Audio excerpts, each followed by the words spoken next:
नमस्कार साथियों, नमस्कार मित्रों। ESM रेलवे में आपका स्वागत है। आज मैं UTP 1306 और 1310 पे मैं चर्चा करने जा रहा हूँ। तो इसमें DC पावर सप्लाई है। ये यूनिट ब्रांड है जो कि मॉडल है UTP 1306 DC पावर सप्लाई। ये UTP 1306 जो है UTP 1000 सीरीज यानी 1000 सीरीज का मॉडल है और ये non programmable switching power supply है। The UTP 30,100 series power supply is an incommunicable switching type DC regulated power supply which single output. It has a pure output, excellent performance indicators, and can meet diverse testing needs. Used in product dubbing and maintenance, quality control and testing, production automation testing, teaching experiment etc.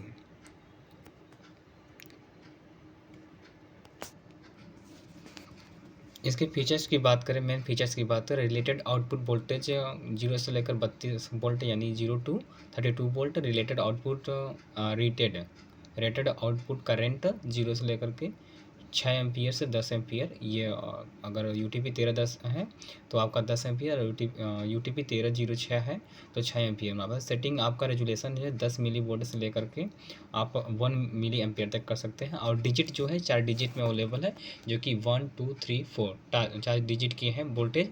और current production display भी देख सकते हैं। हाँ, minimum over all dimensional over voltage and over current protection है। और keyboard lock भी कर सकते हैं।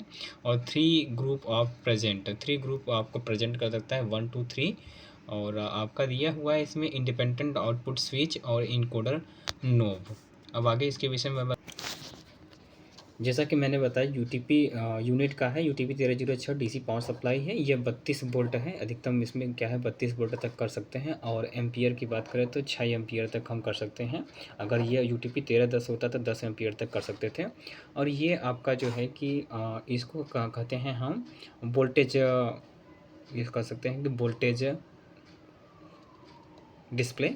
ये वोल्टेज डिस्प्ले आपको डिनोट करता है। ये करंट डिस्प्ले आपका डिनोट करता है यानी दिखाता है, जो कि 4 डिजिट में हमको अंकों में मिलती हैं। इस प्रकार मैं आगे बता दूं आप सभी को। और आप ये M1 M2 M3 करके देख रहे हैं, तो इसमें M1 M2 3 का स्टोरेज के लिए होता है, यानी मेमोरी भी कह सकते हैं। इसमें स्टोर कर सकते हैं डेटा आप जिस हिसाब से आपको लेना है। और आपको रिकॉल बटन भी इसके नाम से जाना जाता है ये। और ये आपका है ओवर वोल्टेज प्रोटेक्शन स्विच है। और ये है over current protection switch button है ये, इसको नाम से जाना जाता है। और एक चीज़ और बता देते हैं आप सभी को, ये है ऑन ऑफ स्विच। इसके मतलब आउटपुट करना है तो ऑन ऑफ स्विच के माध्यम से आप आउटपुट कर सकते हैं। और ये है वोल्टेज रेगुलेटर।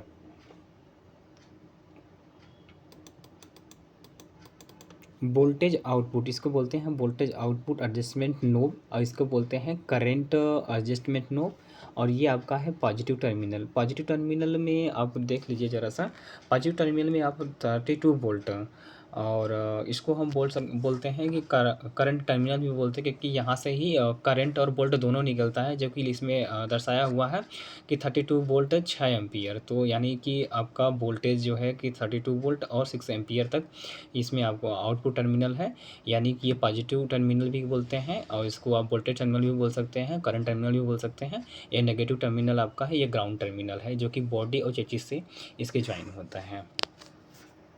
और एक चीज़ इसमें आपको बताना भूल गई, ये इससे हम क्या करते हैं, सेव भी कर सकते हैं। इस तरीके से बटन को हमें सेव करने का भी काम आता है प्रेस करके, और चेंज करने के लिए भी होता है। और नीचे आपको दिख रहा होगा, इस तरीके से मैं उठा कर दिखा देता हूँ। यहाँ पे लॉन्ग प्रेस करेंगे तो हमारा यह सारा की काम करना बंद कर देगा, यानी हम इसके अलावा आउटपुट के अलावा कुछ नहीं कर पाएंगे। ये लॉन्ग प्रेस करने के बाद होता है। मैं आपको पिछला व्यू दिखाना चाहता हूँ आप सभी को। जैसे कि इसके साइड में बहुत ही प्यारा है, ये लग रहा है आपको। और बहुत ही अच्छा, बहुत ही सूटेबल है। और पीछे साइड में आप देख पा रहे हैं, जैसे यहाँ पे दिया हुआ इसका स्विच है, ये स्विच ऑन ऑफ स्विच है, इसके माध्यम से हम ऑन ऑफ कर सकते हैं, ऑफ का ऑन दोनों को मीडियम में कर सकते हैं। ऊपर कर देंगे ऑन हो जाएगा, नीचे कर देंगे ऑफ हो जाएगा। ये हमारा जो देख पा रहे हैं ये फ़ैन है, इसको ठंडा करने के लिए होता है, कूलिंग फ़ैन बोलते हैं इसमें। और एक चीज़ देख पा रहे हैं, एसी सेलेक्टर दिया हुआ, जैसे 210 वोल्ट 220 वोल्ट से 110 वोल्ट तक ये सब चीज़ें कर सकते हैं। और इसमें आपको पावर लगाने के लिए पावर की है, और जस्ट उसके नीचे हुआ है और फ्यूज लगा हुआ है, जो कि एसी इन वोल्टेज 250 वोल्ट से ले करके कर सकते हैं। और इसमें जो है कि एम्पियर की बात करें तो 15 एम्पियर तक सपोर्ट कर रहा है। 110 वोल्ट पे चला जाएगा, 120 वोल्ट पे भी चल सकता है मशीन। तो ये इसका फीचर्स हो गए। अगर हम बात करें इसका तो वाट की अगर बात करते हैं तो ये वाट आता है 320 वाट में। वाट कैसे निकाला जाता है तो 32 को गुणा कर देंगे 6 में, यानी जितने वोल्टेज हो मशीन की क्षमता हो उस मशीन की क्षमता से हम गुणा कर देंगे, यानी मल्टीप्लाई करते हैं। 32 छक्का हो जाएगा आपका 320, यानी 320 हो जाएगा। 320 वाट आपका होगा। 1 सेकेंड सॉरी, अगर नहीं 32 दहा में 300, अगर 10 एम्पियर का होता तो 32 दहा में 300 होता। और इस हिसाब से आपका 32 छक्का गुणा कर 32 छक्का होगा 192। 32 का गुणा करेंगे तो 192 आएगा। तो ये 192 वाट का है। और अगर 10 एम्पियर का होता तो 32 गुणते 10 करते 32 दहा में तो 320 होता। तो इस हिसाब से आप वाट भी निकाल सकते हैं। और आगे मैं बता दूँ आप सभी को कि इसमें लोड रेगुलेशन की बात करें तो लोड रेगुलेशन जो इसका है, लोड रेगुलेशन की बात करें तो ये कांस्टेंट वोल्ट जो होता है वो आपका 0.1% से लेकर प्लस 5 मिली वोल्ट तक होता है। इसी प्रकार कांस्टेंट करंट भी होता है, 0.2% 0.2% से प्लस 3 मिली एम्पियर होता है। पावर रेगुलेशन भी सी कांस्टेंट वोल्ट में जो है कि 0.1% प्लस 5 मिली वोल्ट होता है। कांस्टेंट करंट में 0.2% प्लस 3 मिली एम्पियर। और आउटपुट रेगुलेशन में आपका रेगुलेशन की बात करो तो कांस्टेंट वोल्ट जो होता है 10 मिली वोल्ट टाइपिकल होता है। इसी प्रकार कांस्टेंट करंट होता है 1 मिली एम्पियर टाइपिकल में। और MTBF मतलब होता है मेन टाइम बिटवीन फ्लोरेंस, जो कि 2000 हावर्स है, यानी 2000 घंटे का है। और आप टेम्परेचर की बात करें तो 25 degree Celsius plus minus 5 degree Celsius. और वोल्टेज की बात करें तो 0.1% 1 डिजिट पर डिजिट, और 0.2% plus 3 ampere. Ripple and noise की बात करें तो रिपल जो होता है 20 हर्ट्ज से लेकर के 20 मेगा हर्ट्ज, 20 हर्ट्ज से लेकर 20 मेगा हर्ट्ज तक होता है। वोल्टेज की बात करें तो 10 मिली VRMS यानी रूट मीन स्क्वायर में, और 5 मिली एम्पियर RMS वैल्यू देता है। बात करें तो इसकी LED की बात करें तो ये 4 डिजिट में आती है, जो कि LED बेस में ये डिस्प्ले आपको मिलेगा। अभी आप देख पा रहे हैं कि मैंने इस तरफ एक साइड में इसमें बनाना क्लिप होता है और दूसरी तरफ क्रोकोडाइल होता है, जैसे कि मैं आपको दिखा दूँ।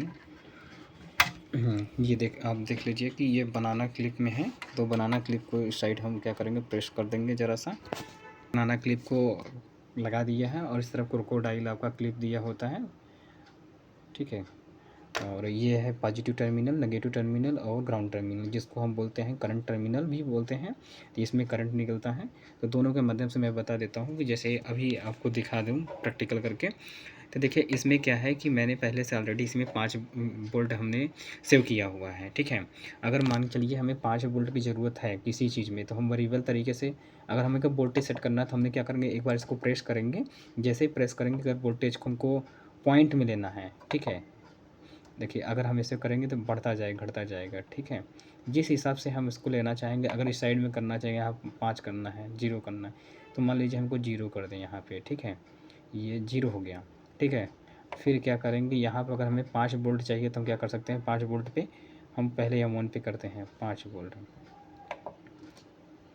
ठीक है। ये 0 यहाँ भी कर दे रहे हैं। आपको पॉइंट में भी ले सकते हैं, कोई दिक्कत नहीं है।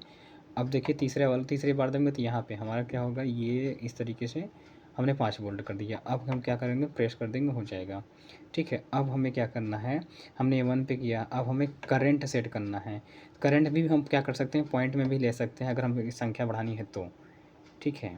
करंट पे हम क्लिक करेंगे। अब हम क्या है इस तरीके से हम बढ़ा सकते हैं, ठीक है।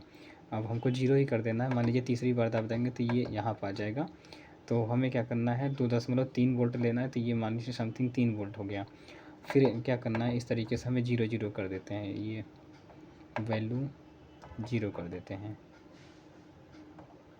वेरिएबल तरीके से कोई भी आप कितनी भी वोल्टेज सेट कर सकते हैं और उसमें कोई दिक्कत नहीं है। ये मान के चलिए ये भी 0। ठीक है, अभी हमने सेट कर दिया। अब हमें कुछ समय तक इसको प्रेस करके रखेंगे तो ये हमारा सेव हो जाएगा। ठीक है, 5 वोल्ट 3 एम्पियर हो रहा है। ठीक है, अगले वाले हम जैसे M2 दाबेंगे, M2 में हमने 10 वोल्ट लिया था, मान के चलिए हमें क्या है 20 वोल्ट की कोई हमारे लैपटॉप वैपटॉप वगैरह चेक करना है, तो हमें क्या करना होगा, सबसे पहले इस पर बटन को क्लिक करना होगा। अगर किसी वोल्टेज हमें 0 मतलब पॉइंट में भी हम ले सकते हैं, ऐसी बात नहीं है, हम तो पॉइंट में भी ले सकते हैं इसको। यहाँ पर हम 0 कर देंगे, मतलब 20 वोल्ट हमको लेना है। फिर से करेंगे तो 3 बार ले जाएंगे, जैसे ही हम इधर ले गए, ठीक है, और यहाँ हम क्या कर दिए 20 कर दिए। ठीक है, अब इस साइड हमें क्या करना है, फिर से यहाँ पर आ गए, इसको हमें 0 कर देना है। 20 वोल्ट लेना है तो हम क्या करते हैं, नहीं तो पॉइंट में भी आ जाएगा, और दूसरी बार दबाएंगे तो ये वाला आगे, इसको भी 0 कर देते हैं, यानी एक्यूरेट हमको 20 वोल्ट चाहिए, तो इसको दाब दिए। ठीक है, अब हमें क्या करना है, करंट कितना एम्पियर चाहिए, अगर पॉइंट में लेना है पॉइंट में कर सकते हैं। तीसरी बार हम क्या करेंगे, इस पर इस तरीके से करेंगे। तो करंट के लिए मान के चलिए हमें यहाँ पे मान लीजिए 5 एम्पियर की हमको करंट की 3 कर देते हैं ना, 3 एम्पियर की हमको मान लीजिए ज़रूरत है, तो हमें क्या करें 3 वोल्ट यहाँ पर कर दिया। फिर M3 दाबे रहेंगे तो क्या M2 दाबेंगे, उससे भी हो जाएगा हमारा इस तरीके से।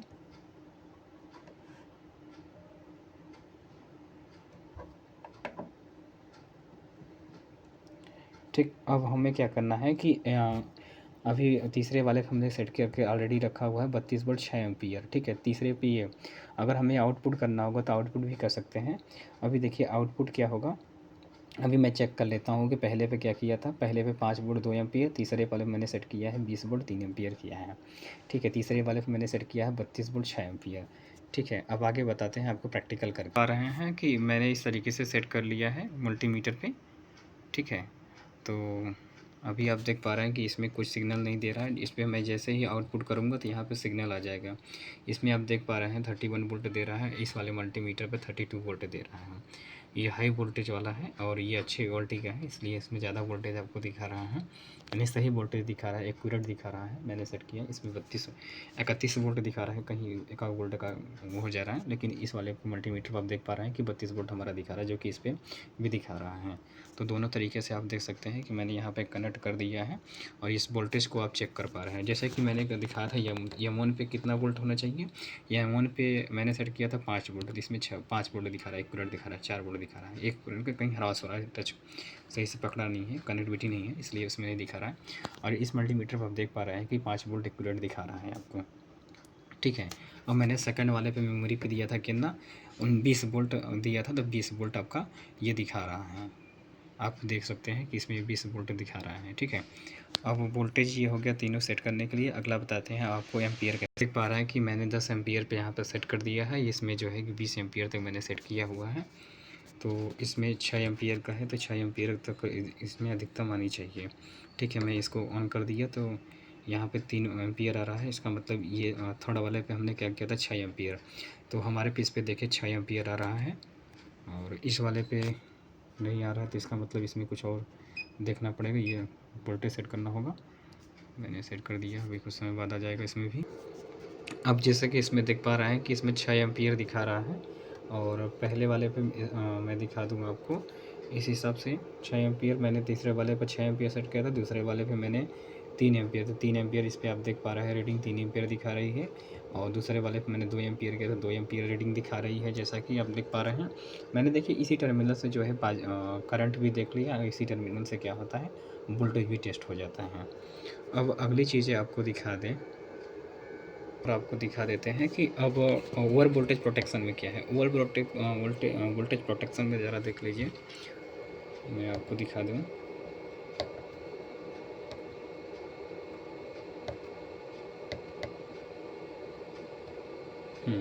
इसमें ओवर वोल्टेज प्रोटेक्शन पे आप देख पा रहे हैं कि जितना हमको करना होगा उस हिसाब से हम प्रेस करे रहेंगे कुछ समय तक। तो प्रेस करने के बाद में क्या होगा 32 यानी 33 वोल्टेज तक के ऊपर होगा। जैसे ही 33 के ऊपर होगा, जैसे मुझे सेट करना होगा, मैं सेट भी कर सकता हूँ कि इसके ऊपर आए। जैसे मान लीजिए आपको 32 वोल्ट के ऊपर आएगा तब पर दिक्कत हो जाएगी। अब जितने आपको सेट करना हो उस हिसाब से आप सेट कर सकते हो। तो जैसे कि मान लीजिए अगर 3 बार इसको प्रेस कर दें, यहाँ पे मान लीजिए 30 वोल्ट पे करना है, 30 वोल्ट से अधिक आए तो ये करंट नहीं आना चाहिए। तो हिसाब से अपने तरीके से सेट कर सकते हैं इसमें भी ओवर वोल्टेज प्रोटेक्शन पे। और इसमें अधिकतम क्या है कि मैं दिखा दूँगा आपको। ओवर वोल्टेज प्रोटेक्शन पे क्लिक करेंगे, कुछ सेकंड तक प्रेस करे रहेंगे। ये 30 पे है, तो मान के चलिए हमको समथिंग 33 वोल्ट ले लिए, 33 एम्पियर वोल्ट ले लिए। तो 33 वोल्ट के जैसे ही ज़्यादा होगा ये और जो है कि आपका ट्रिप कर जाएगा। इसी तरीके से हमारा करंट में भी हम कुछ सेकंड तक प्रेस कर रहेंगे। तो इसमें देखिए 7 अधिकतम कितना 7 एम्पियर के ऊपर आएगा, तो ये आपको प्रोटेक्शन कर देगा। आप अपने तरीके से इसको सेट भी कर सकते हैं, ऐसी बात नहीं है कि ये 7 ही होगा। आपको अगर 5 के ऊपर नहीं चाहिए तो कुछ सेकंड तक प्रेस करिए। 7 आ गया, तो आप इस तरीके से 3 बार प्रेस करेंगे तो इस पर आ जाएंगे। अगर मान लीजिए 5 एम्पियर से 6 एम्पियर से ज़्यादा ना जाए तो अपने हिसाब से अपने सेट कर सकते हैं, कोई दिक्कत नहीं है। ये ओवर वोल्टेज प्रोटेक्शन है, ये करंट प्रोटेक्शन है। तो इतनी चीज़ें अपने तरीके से करेंगे तो ऑटोमेटिक कोई प्रॉब्लम आती है तो आपको दिखा देगा, यानी शो कर देगा। इसमें लॉक वाला जो सिस्टम है, इसको ज़रा सा मैं आपको बता दूं कि इसमें जो लॉक वाला सिस्टम है, अगर मान के चलिए हमने आउटपुट कर दिया और उसके बाद में अगर इस बटन को प्रेस कर दूंगा तो यहाँ पे लॉक वाला सिंबल आ जाएगा। इसका मतलब है कि अब इसमें से कुछ भी बटन नहीं काम करेगा, केवल ऑन ऑफ और ऑफ को छोड़ करके। यानी ये और ये रेगुलेशन कुछ भी नहीं काम करेगा, केवल ऑन और ऑफ करके छोड़ करके बाकी कोई बटन इस पर काम नहीं करेगी। फिर हम कुछ देर तक इसको प्रेस करे रहेंगे तो ये क्या होगा, अनलॉक हो जाएगा। ठीक है, आपको CV दिख रहा है, CV मतलब कांस्टेंट बोल्ट। ठीक है, और इस तरीके से सिंबल आपको दिखेगा। आगे मैं बता रहा हूँ DSO पे इस पर किस तरीके से चेक होता है, हार्मोनिक सिग्नल वगैरह सारी चीज़ें। तब तक हम चर्चा कर लेते हैं कि रिपल नॉइज के विषय में। तो रिपल जो है इसका 20 हर्ट्ज से लेकर के 20 मेगा हर्ट्ज तक है। और अगर हम वोल्टेज की बात करें तो 20 मिली वोल्ट RMS यानी 2 RMS के साथ में। और करंट की बात करें तो 5 मिली एम्पियर RMS। तो रिपल नॉइज का मतलब ये होता है, रिपल ऊर्जा की बर्बादी करता है और DC सर्किट में इसके कई अवांछनीय प्रभाव होते हैं। यह घटकों को गर्म करता है और शोर को विरूपण का कारण बनता है और डिजिटल सर्किट को अनुचित तरीके से संचालित करने का कारण बन सकता है। तरंगों को एक इलेक्ट्रॉनिक फिल्टर द्वारा कम किया जा सकता है और एक वोल्टेज नियामक द्वारा समाप्त भी किया जा सकता है। अगर हम इंग्लिश में बात करें तो रिपल जो होता है regular variation in amplitude, noise irregular or random change in amplitude. Like AC means hum pick up on the input to a greater amplifier. The AC hum is regular. जो कि आप देख पा रहे हैं रिपल जो दिख रहा है आपको, रिपल एंड नॉइज का सिंबल भी दिखा दे रहे हैं आप सभी को। तो इसमें है ripple is the inherit of AC component of the output voltage caused by the internal switching of the power supply. Noise is the magnification of plastics within the power supply that appears as high frequency voltage spark on the output voltage. In general, voltage programming accuracy will take as close actual DC output will be compared to desired programmed value. As example, it is say programming accuracy of power supply is fixed 1%. This is not a realistic number but good enough your inselective profiles. अब आप देख पाएंगे harmonic signal को मैंने generate कर दे रहा हूँ। ठीक है, ऑटो पे कर दिया।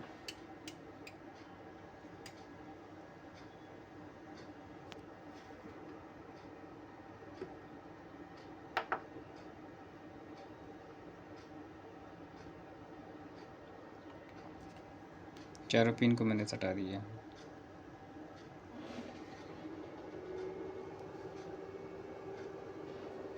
ये आपको पिक टू पिक दिखा देगा और RMS वैल्यू भी दिखाएगी, हाई वैल्यू भी दिखाएगी, ये सारा चीज़ आपका दिखा देगा। और आप चाहेंगे तो उस तरीके से आप सिग्नल देख पाएंगे। इसका डेल्टा में दिखा रहा है तो कितना वोल्टेज आ रहा है, कितना क्या सिग्नल, जिस हिसाब से आप देखना चाहेंगे उस हिसाब से आपको दिखेगा। जैसा आप देखना चाहेंगे उस हिसाब से सिग्नल आपको दिखने लगेगा इसका हार्मोनिक सिग्नल।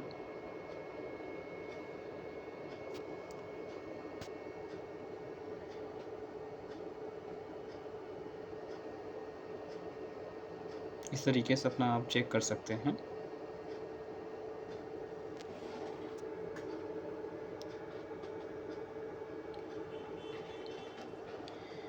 तो बाकी आप DSO के माध्यम से अच्छे तरीके से आप इसको भी चेक कर सकते हैं, कोई इसमें इशू नहीं है। ये इस तरीके का सिग्नल आ रहा है, वो सिग्नल सारा दिखा रहा है आपको। अगर आपको नहीं समझ में आता तो सीधा आपको क्या करना होगा, कनेक्ट करने के बाद में आप ऑटो बटन को प्रेस कर देंगे तो आपको सिग्नल दिखने लगेगा। और मेजर के लिए मेजर बटन पर क्लिक करना होगा। फिर ऑल पैरामीटर पर गए, ऑल पैरामीटर में आपका देखिए ये जितना मेगाहर्ट्ज़ से जाएगा जिस हिसाब से, यहाँ उस हिसाब से आपको सिग्नल दिखाएगा। कभी देखिए ज़्यादा सिग्नल जा रहा है, कभी कम जा रहा है। ये फ्रीक्वेंसी आपकी जनरेट हो गई है 20 से 18, कभी 21, जो भी सिग्नल जैसे ही जनरेट होगा, average, peak, RMS, high voltage, low voltage, midi voltage में आपका दिखा रहा है। यहाँ हर्ट्ज़ दिखा रहा है, मेगा हर्ट्ज़ में पीरियड कितना, साइकिल किस तरह के चल रहा है, वो चीज़ें दिखा रही हैं।